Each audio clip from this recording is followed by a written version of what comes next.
Okay, we're gonna be watching El Shed Re-Uploaded. Shed 14. It says it has a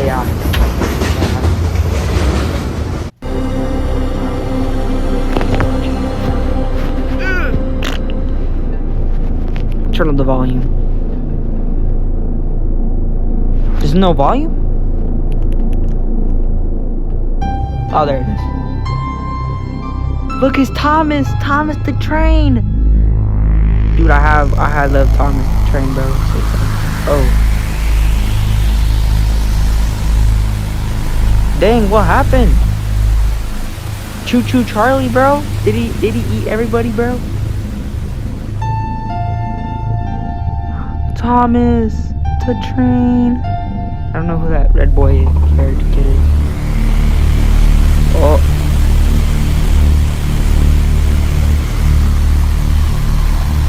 I'm scared, bro.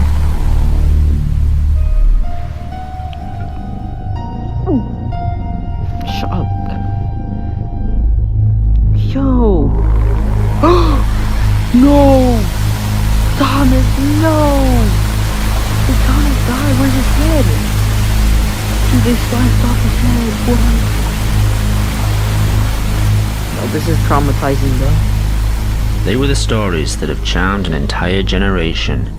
From the books to the television series, people around the world have grown up with the railway stories, and all their cheerful characters. But the truth behind Thomas and his friends was no children's fantasy. The truth would be horrifying. Oh. Yo.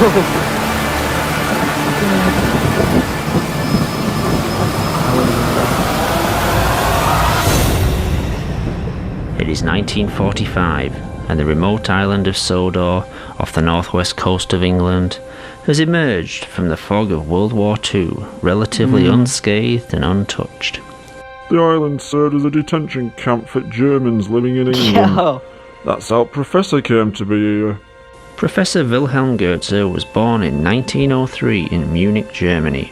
Yo, A what? doctor in biology, he became a prominent advisor to the ruling party in the 30s. Oh my god! Die Jugend ist unverschrieben und verfallen mit Leib. Okay. In 1939, as war escalated, he, his wife Olga, and 4-year-old son Hans fled the country.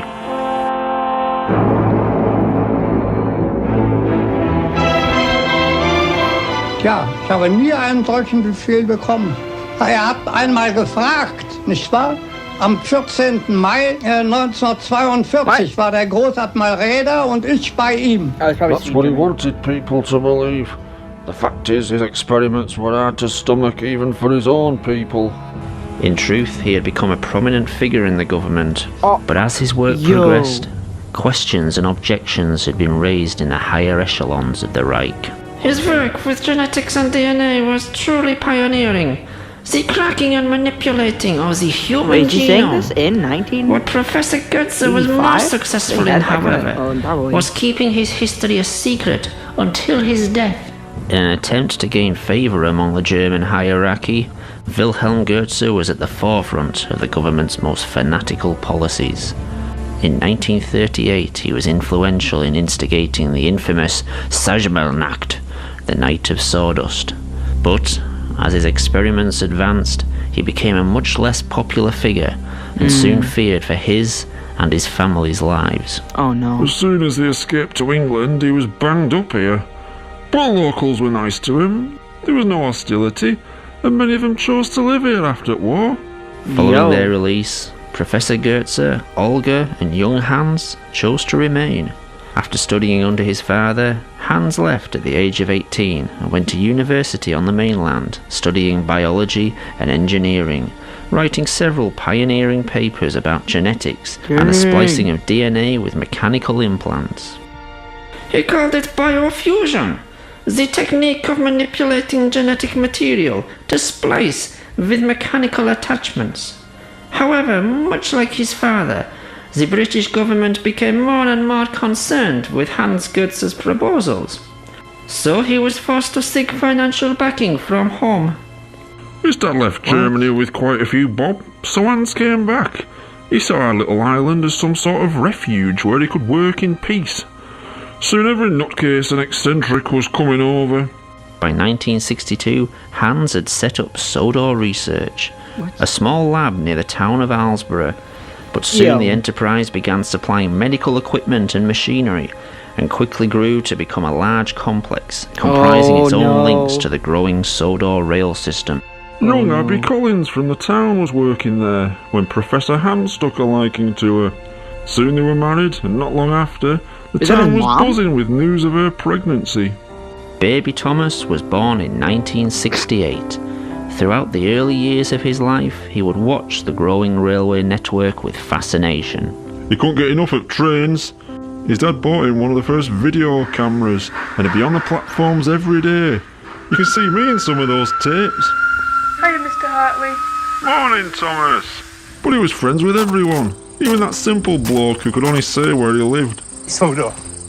But his favourite trains were the old steam engines.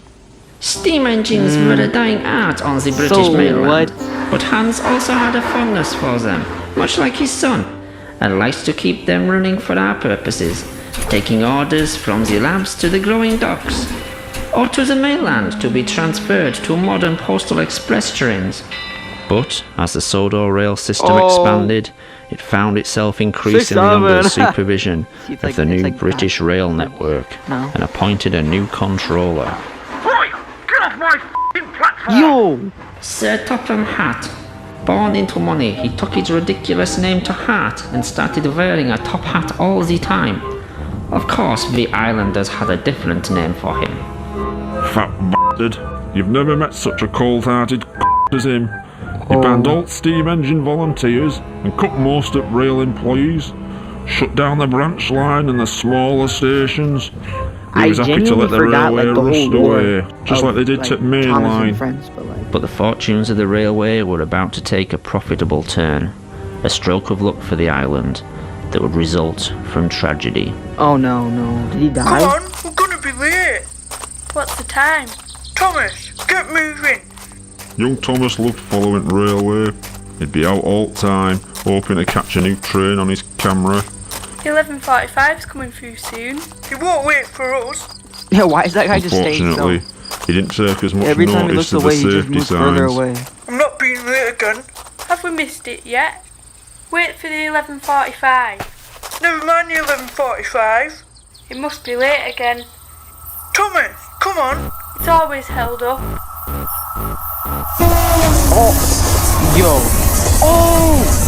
Oh my god! Hans was mortified. He disappeared from public view and into the labs. Locking himself in, he wouldn't allow anyone in there. Eventually his father Wilhelm came to see him. In a few days, a major laboratory had been locked down, followed by an engine maintenance shed, which was to become off-limits to all. All production was shut down, orders weren't met, but the two Professor Goetzes didn't care. More and more equipment was being delivered daily, but no one was allowed in Shed 17. Questions started being asked on Sodor. Where were the Goetzes? Would there be no funeral for young Thomas? And where was the body? They arranged for Thomas to be transferred to a mainland hospital. He'd been taken to the complex but was never moved by rail. We all assumed the obvious, he was still in lab. But if Thomas was there, was he still alive? And what was the purpose of keeping him at the complex? Almost a year after the accident, the doors of Sodor Research were reopened. In an open invitation to the people of the island, Thomas rolled out of Shed 17. Oh my god. It took me a moment to realise what it was I was looking at. When he looked at me and said, Hiya, Mr. Hartley. it dawned on me what Hans Goetz and his dad had done. One woman passed out as Thomas smiled at us. I had to run off round the side of the shed. Hey, are you alright, Keith? As news spread across the country, The world's media rushed to Sodor Island. They kept trying to interview me.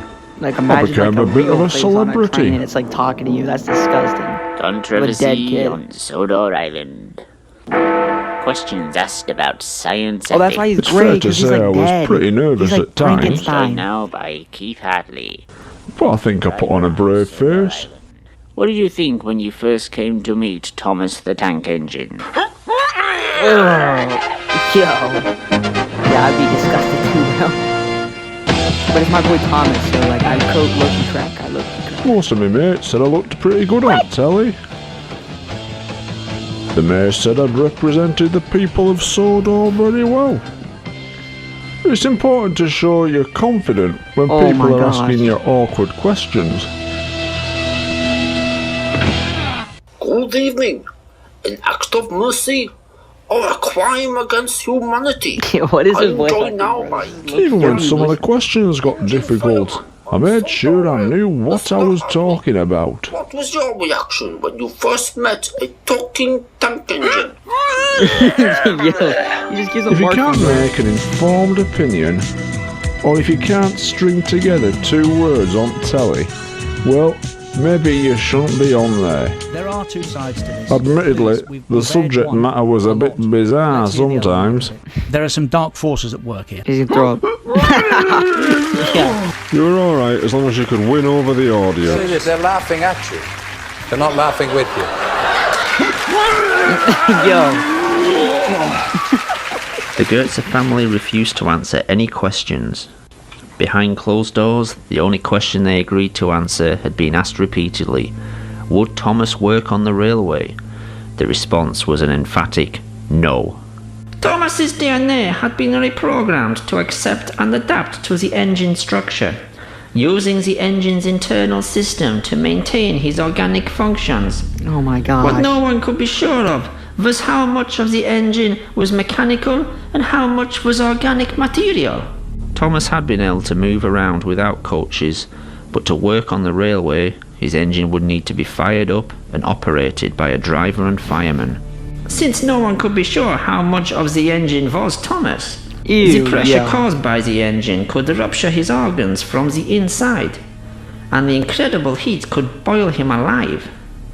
Professor Hans and his father vowed Thomas would never work on the railways.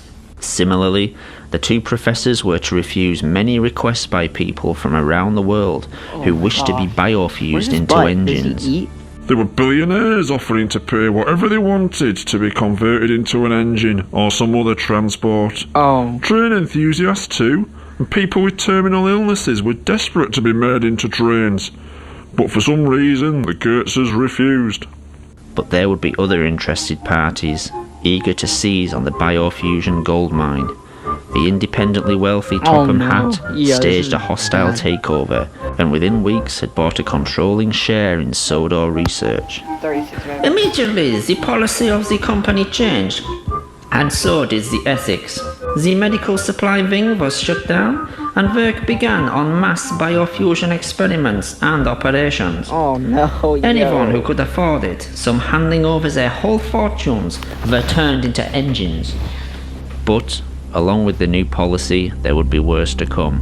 Biofused engines and would be then allowed, Thomas had trained then Hitler. obliged to work on the railways. Oh The no. first one we fired up was James. He didn't have the money some of these people had, and so agreed to basically sign his life away if they wanted to experiment further, or to take massive risks like this. As usual, the fat had everything recorded. All kept classified, you understand. These recordings Bro, show how is for his the head first so big, time though? Like, how do you get your reveal the head that extent of Sir Topham Hatt's experiments. It was horrible watching these engines work on the railways some days. But the tourists wanted to see it. They expected it. And for me, it was work. But with the new engine's increasing work schedule came more and more accidents. Edward was first to have problems. He'd been filming all day for the new TV series they'd announced, and for his last scene, he had to pull into Wellsworth Station and whistle to the kids on the platform. Whistled Edward. Thank you very much. Sadly, this was only the first in an increasing number of incidents. Harold had an obsession with aircraft and had paid to become a helicopter. The operation had gone well, but we had to ban him from being allowed to attempt flight.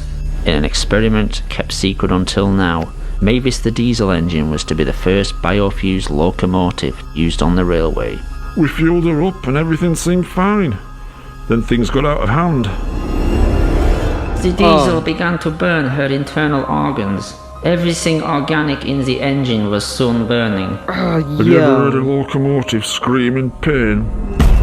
We tried rinsing out the fuel tank with water, but by then it was too late. Mavis's body would be kept under lock and key indefinitely. In an unexpected U-turn, Sir Topham Hatt would ban fueled engines from being used on the island. Harold was never told why he couldn't fly, but the decision would keep him alive, if only for a little while longer. In fact, unknown to the outside world, there had been many failed biofusion experiments. That fat bastard kept the accidents a secret, and legal disclaimers had to be signed by anyone being biofused, so there'd be no legal action taken if anything went wrong. This footage shows engines being displayed to tourists during the off-season. Many of these engines were failed biofusion experiments and were too ill to work or were already dead. They had to put a stop to that though. Oh my gosh. With all accidents happening, everyone started asking the same thing. Why had Thomas, the first engine, worked so well? Despite all the troubles the other engines had, Thomas had worked fine, seemingly oblivious to the other engines' problems and accidents. Keeping their problems a secret from the outside world, Sodor Research began selling the technology to other countries in multi-million pound deals. These countries would have less qualms about the use of fuel engines and even the modern electric trains. Even failed biofused engines were being displayed publicly in what would become a kind of freak show. Oh yeah, that's... To his horror, Professor Hans Goetze saw what this was leading to, slavery of engines, and immediately resigned.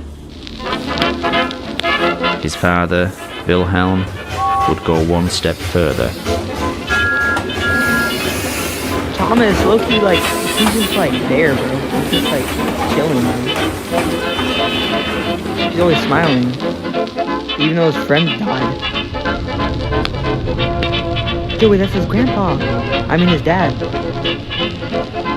Or Thomas's grandpa. I think. Oh no. Oh yeah, he's gonna use it for some type of like... Oh no. Yo. Wait, what? Oh wait, this is... Oh no. Yo, don't do it, bro. That's your grandson. Oh! No, no! No! Don't do it, bro. Why? For what reason? He's just playing. I would be proud.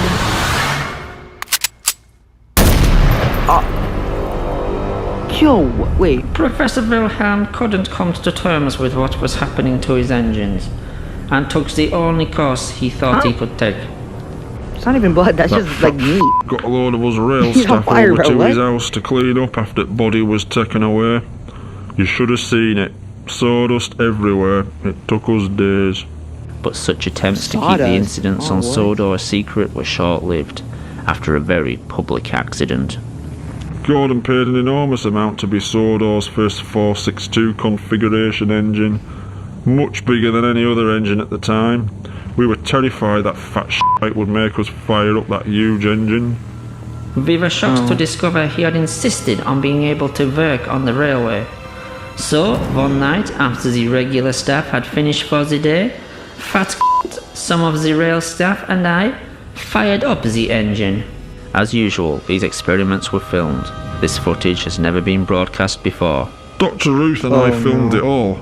It might be a bit shaky. It was handheld. At first, Gordon complained about the heat. Then that turned to pleas to douse the fire. But that fat bastard held us back. He wanted to see what would happen. He argued he had put a lot of work into Gordon, and the chances to get him working were too great an opportunity. He was literally cooking from the inside. By the time we were allowed to act, it was too late.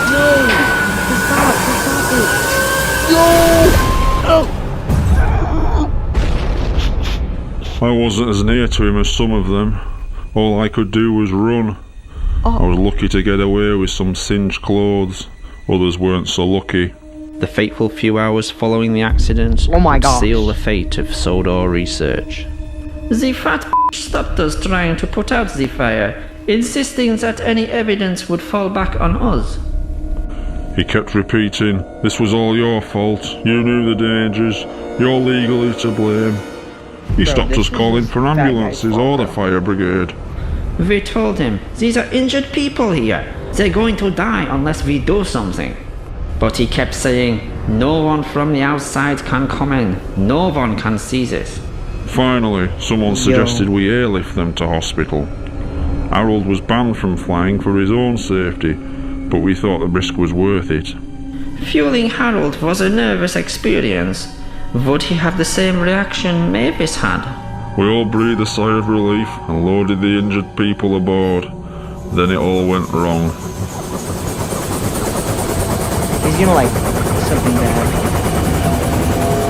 Oh yeah. Oh yeah, he's gonna cry. Oh no.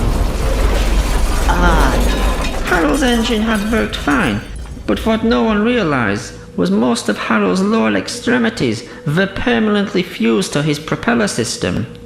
As Harold's rotor blades began to spin, vital organs would be drawn into the motor and tear him apart from the inside. Oh, dang. Well, now there was no covering it up. The smoke could be seen all morning. You're genuinely the a news monster. people were here in an instant. We were told to close gates and start clearing up the mess ourselves, with some help. Henry Thierry was the only 420 gauge engine on the island. A large engine that had been working on the railway regularly. He had become popular among tourists and the locals. Henry was called into the yard to help tidy the mess. Working mostly at night, he would cultivate the wreckage on the cover of darkness. We had to work quickly and quietly. Henry would cart wreckage from the yard away to the sea. Then one night the points were set wrong and we were diverted to another shed. Henry had inadvertently been sent to shed number 17, where Thomas had been biofused into a tank engine and had subsequently been declared out of bounds. It was dark and these sheds all looked the same. I unlocked the doors and Henry rolled in. I didn't see what Henry saw, because as soon as he put his head through doors, he bolted and reversed out. Keith locked the shed up without seeing what was inside. But Henry had seen it all. We wouldn't even dare talk about that shed, more than our job's worth. But Henry had decided to speak up and confront Sir Topham Hatt. That night, he arrived at the railway controller's office. I don't know what was said in there, but there were raised voices at times. They had a shouting match for 10 minutes. Then Henry left, back to the shed. Is that like the dead guy? By like pure chance, he was sent back to the same shed as Thomas that night. And with one sentence, he sealed both their fates. No, not Thomas. Henry only said one thing to him: stay away from shed 17. The next day, the fat had a new job for him. The Flying Kipper route ran through the night, delivering fish from the docks to the mainland, across the highest altitude line in the country. That old line was treacherous at best, but when Henry was put on there, in the middle of winter, it was a death trap. In 1970, fish had started being delivered by road to the mainland. It was safer and more cost-effective, and the line was declared redundant. Dangerous and unnecessary, it came as a shock to the islanders when it was reopened. That fat shite always hated Henry. He didn't like his cheerful manner, and he clearly had other lifestyle choices when he was a human. Fat wanted Henry away from the other engines. That Kipper run was a death sentence. On the night of February the 8th, 1983, Henry had only been on the Kipper rung for a week. The following incident would be made into a book and later recreated in the television series. This is the train the railwaymen call the Flying Kipper.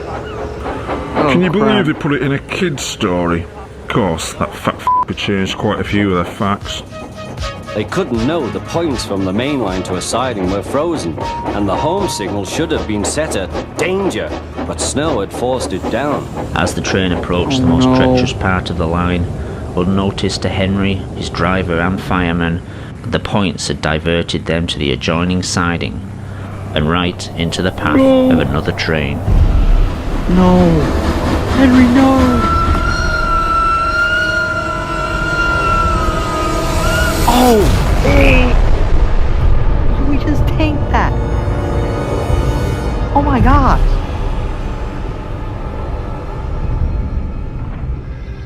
Henry's driver and fireman had jumped clear before How the did crash. he survive? Those were literally Alan Barry explosive. died from their injuries. Oh my god. Slowly, in snow. The poor bastards. By midday, the recovery operation was underway, and Sir Topham Hatt had arrived. Cheer up, Henry, it wasn't your fault. Ice and snow caused the accident.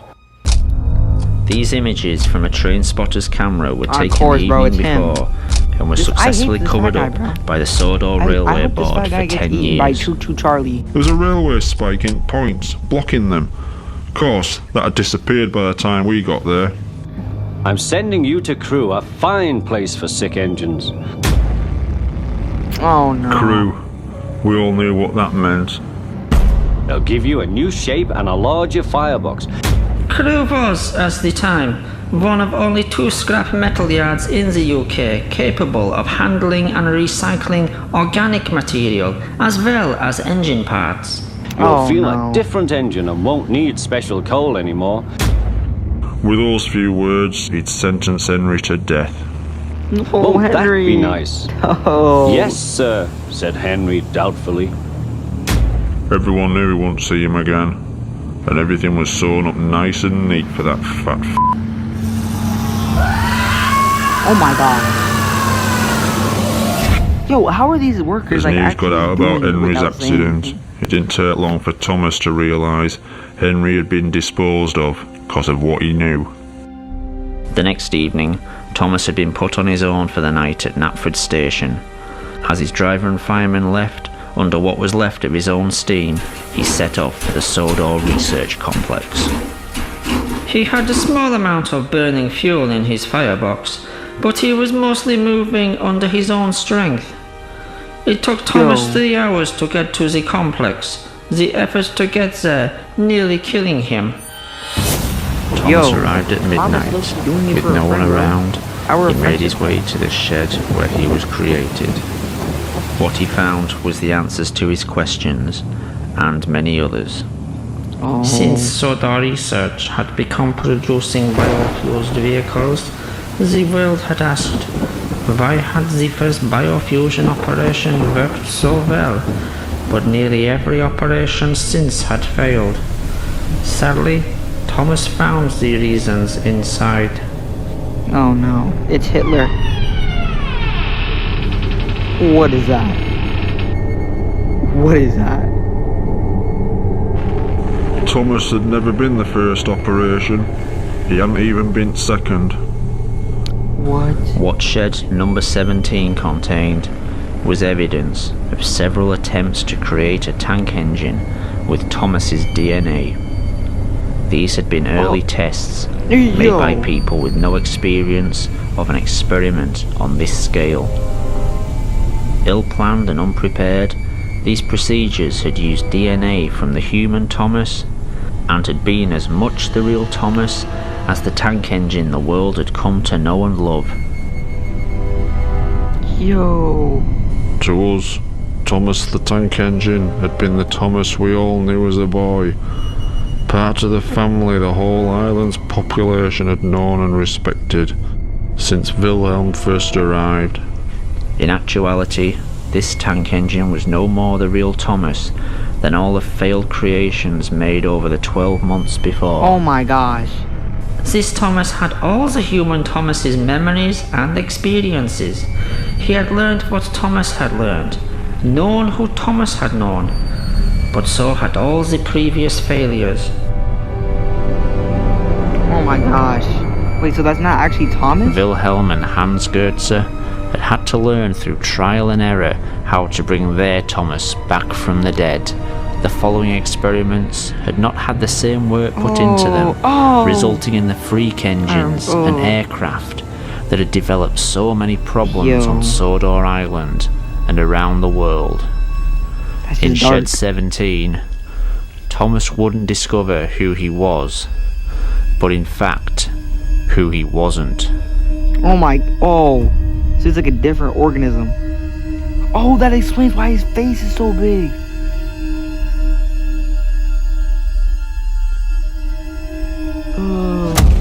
Yo! Oh my gosh. Oh my gosh. It's Choo Choo Charlie. Oh no. Thomas, run! I mean, Choo Choo out of there.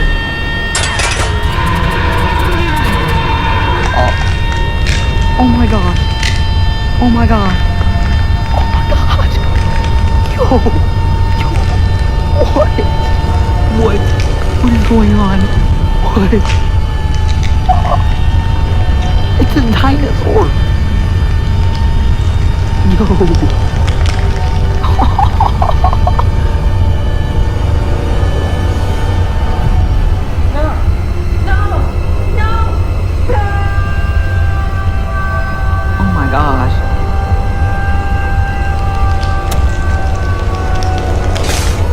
Oh, he just killed himself. Oh. Oh my god. Oh.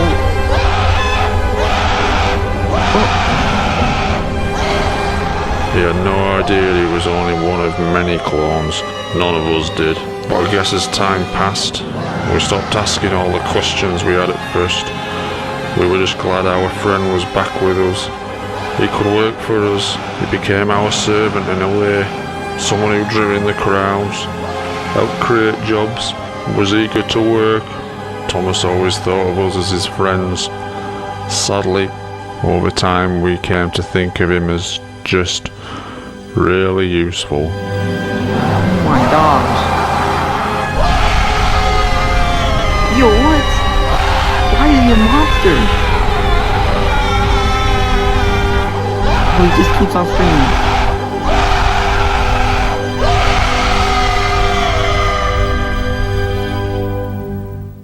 Oh, yo. In 1983, a government inquiry launched into the events on solar. Biofusion was banned the following year. Ooh. Compilatory work for biofused engines finally ended after the nuclear flash test of July. Oh! Yo! Ooh. Oh, they killed him. Sir Tom Powell disappeared without a trace. Whereabouts were never discovered. He was 100. He now be 102 years old. Holy cow. Thomas the Tank Engine remains in a specialist unit where he currently undergo 23 reconstructive operations. Biofusion was later banned in Europe, although biofused engines are still recognized. Sadly, in China, biofused is still compulsory for all political prisoners. Oof. 今日會有一批水果同蔬菜抵達碼頭嘅。Biofusion trains never late. 我要你將食物送去南豐站，繼續做你自己日常嘅工作啦。That's not racist, right? Oh, yo.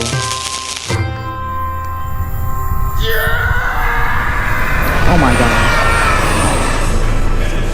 Oh, they're using me as torture. Mother. Oh, yo. That was insane. Corn, what is wrong with you, bro? You're genuinely putting me through heck. Don't tell me. Oh, I thought I was recording. Corn, you're literally like a monster, bro. What is this?